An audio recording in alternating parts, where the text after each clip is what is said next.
That this country stands for freedom, liberty, justice for all, and it's not happening for all right now.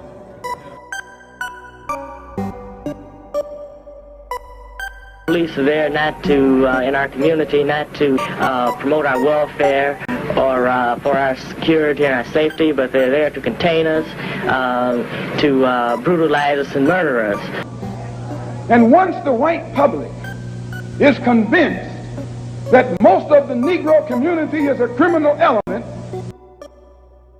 then this automatically paves the way for the police to move into the Negro community, exercising Gestapo tactics, stopping any black man who is on the sidewalk, whether he is guilty or whether he is innocent, whether he is well-dressed or whether he is poorly dressed, whether he is educated or whether he is dumb, whether he's a Christian or whether he's a Muslim.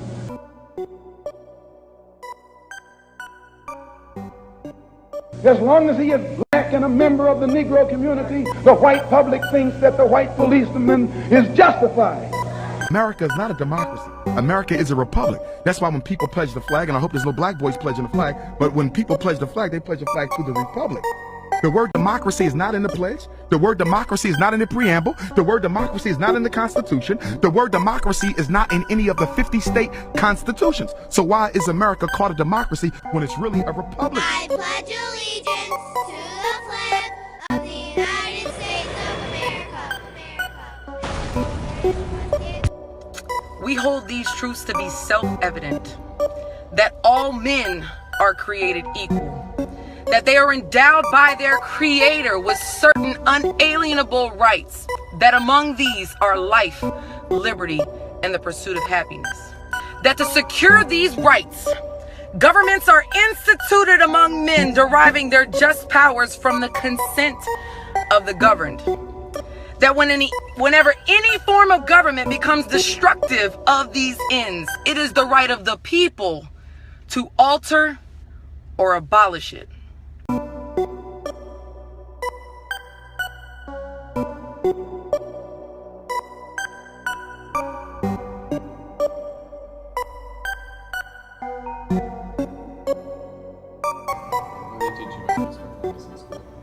They teach us that Christopher Columbus discovered America.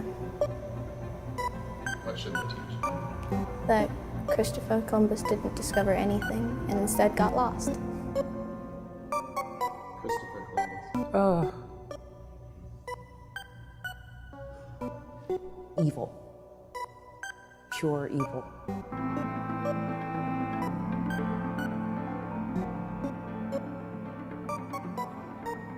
Invader. Confused. I don't think we should have a holiday for it. Pain, claiming North America as like land that could be claimed and could be taken. Murder, rapist. Genocide. The atrocities committed, just grotesque. And the scars are still felt today. Evil. Evil. Fuck him. Yeah, fuck Columbus. Fuck Christopher Columbus. That's a big fuck you. He's the first terrorist in America, that's for sure. He's the first terrorist in America, that's for sure. He's the first terrorist in America, that's for sure.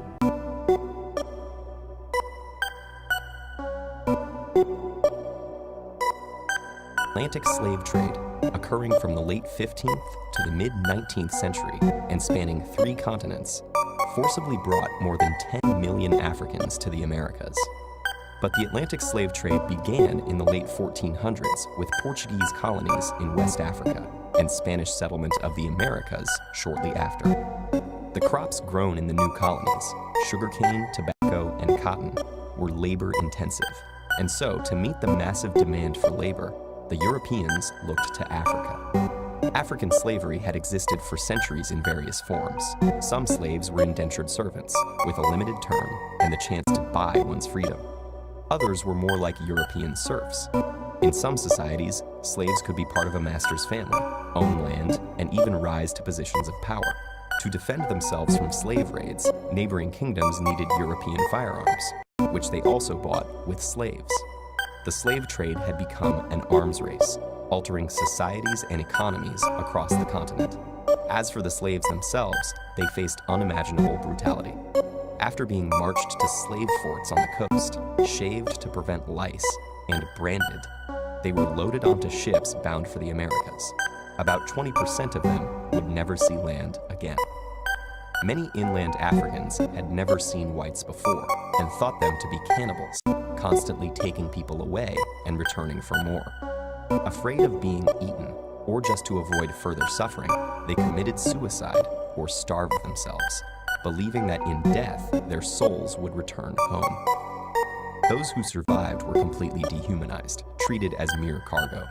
Women and children were kept above deck and abused by the crew. What is not often discussed is the effect that the Atlantic slave trade had on Africa's future. Not only did the continent lose tens of millions of its able-bodied population, but because most of the slaves taken were men, the long-term demographic effect was even greater. When the slave trade was finally outlawed in the Americas and Europe, the African kingdoms whose economies it had come to dominate collapsed.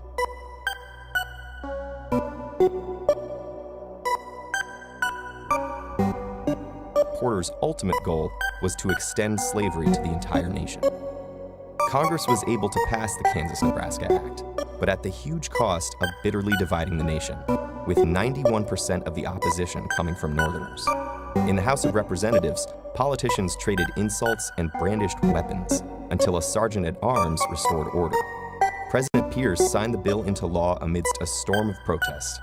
While Georgia's Alexander Stephens, future Confederate vice president, hailed the act's passage as glory enough for one day, the New York Tribune reported, "The unanimous sentiment of the North is indignant resistance." People don't want to believe that the citizens of the southern states were willing to fight and die to preserve a morally repugnant institution. There has to be another reason, we are told. Well, there isn't. The evidence is clear and overwhelming. Slavery was, by a wide margin, the single most important cause of the Civil War for both sides. Before the presidential election of 1860, a South Carolina newspaper warned that the issue before the country was the extinction of slavery and called on all who were not prepared to surrender the institution to act.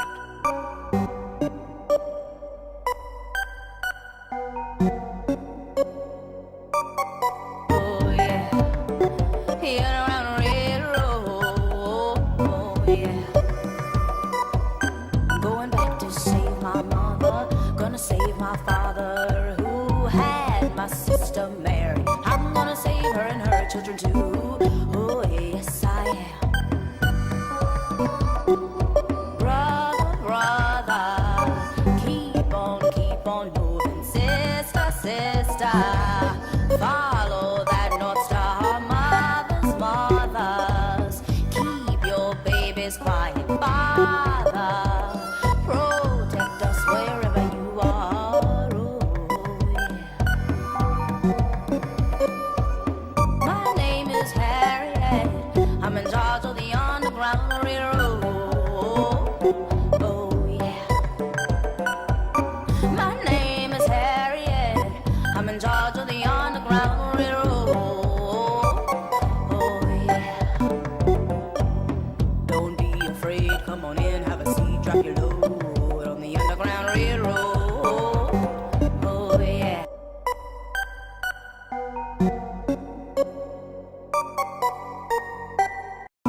Jim Crow segregation, which was a legal form of segregation and denial of voting rights or disenfranchisement, which characterized the American South from approximately 1877 to 1954. In 1963, Abraham Lincoln issued the Emancipation Proclamation, which ended slavery in all states that were rebelling against the United States. And in 1865, the government ratified the 13th Amendment to the Constitution, which outlawed slavery for good. Thing about what race relations between whites and blacks in the South would be after the Civil War, or whether not being a slave meant that an African American person in the South had the full rights of citizenship that a white person would have. So in the immediate aftermath of the Civil War, states in the South began writing new constitutions to account for the end of slavery. But the white leaders in the South really have no conception of a world where African Americans are equal to whites. New laws that they write regulating African Americans after the war are known as the Black Codes. And these Black Codes are in many ways slavery by a different name.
Of September 11th, 2001, 19 men armed with box cutters directed by a man on dialysis in a cave fortress halfway around the world using a satellite phone and a laptop directed the most sophisticated penetration of the most heavily defended airspace in the world, overpowering the passengers and the military combat trained pilots on 4 commercial aircraft before flying those planes wildly off course for over an hour without being molested by a single fighter interceptor. These 19 hijackers, devout religious fundamentalists who like to drink alcohol, snort cocaine, and live with pink-haired strippers, managed to knock down 3 buildings with 2 planes in New York, while in Washington a pilot who couldn't handle a single-engine Cessna was able to fly a 757 in an 8,000-foot descending 270-degree corkscrew turn to come exactly level with the ground, hitting the Pentagon in the Budget Analyst Office where DoD staffers were working on the mystery of the $2.3 trillion that Defense Secretary Donald Rumsfeld had announced missing from the Pentagon's coffers in a press conference the day before, on September 10th, 2001. Luckily, the news anchors knew who did it within minutes. Osama bin Laden. The pundits knew within hours. Osama bin Laden. The administration knew within the day. Terrorists who committed these acts and those who harbor them. And the evidence literally fell into the FBI's lap. That a hijacker's passport was found blocks from the World Trade Center crash site. He lived in a cave fortress in the hills of Afghanistan, but somehow got away. Then he was hiding out in Tora Bora, but somehow got away. Then he lived in Abbottabad for years, taunting the most comprehensive intelligence dragnet employing the most sophisticated technology in the history of the world for a decade, releasing video after video with complete impunity and getting younger and younger as he did so, before finally being found in a daring SEAL team raid which wasn't recorded on video, in which he didn't resist or use his wife as a human shield, and in which these crack special forces operatives panicked and killed this unarmed man, supposedly the best source of intelligence about those dastardly terrorists on the entire planet. Then they dumped his body in the ocean before telling anyone about it. Then a couple dozen of that team's members died in a helicopter crash in Afghanistan. This is the story of 9/11, brought to you by the media which told you the hard truths about his head could be seen to move violently forward. And they took the babies out of the incubators. And mobile production facilities. And the rescue of Jessica Lynch. If you have any questions about this story, you are a batshit, paranoid, tinfoil, dog-abusing baby hater and will be reviled by everyone.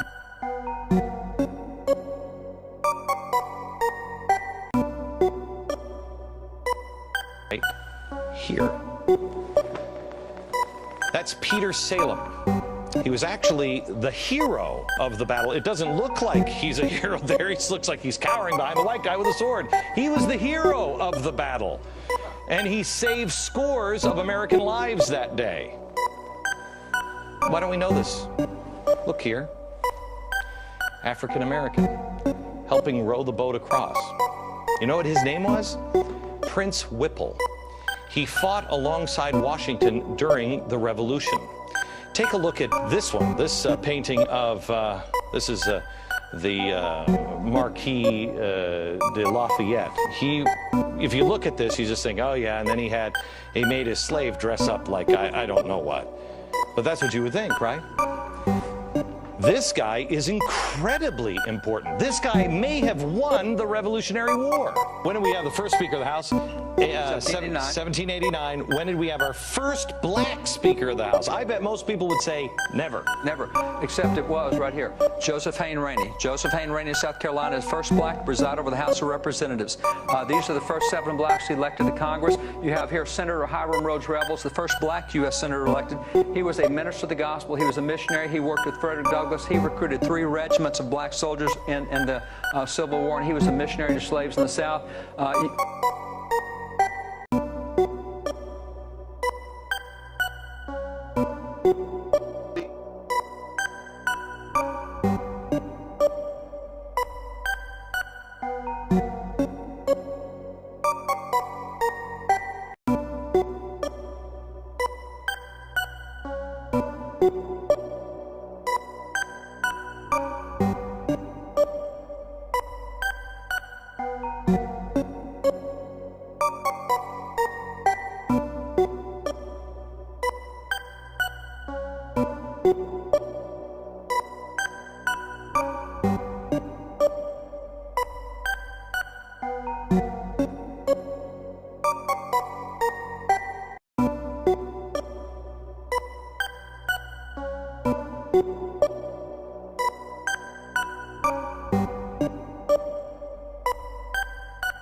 you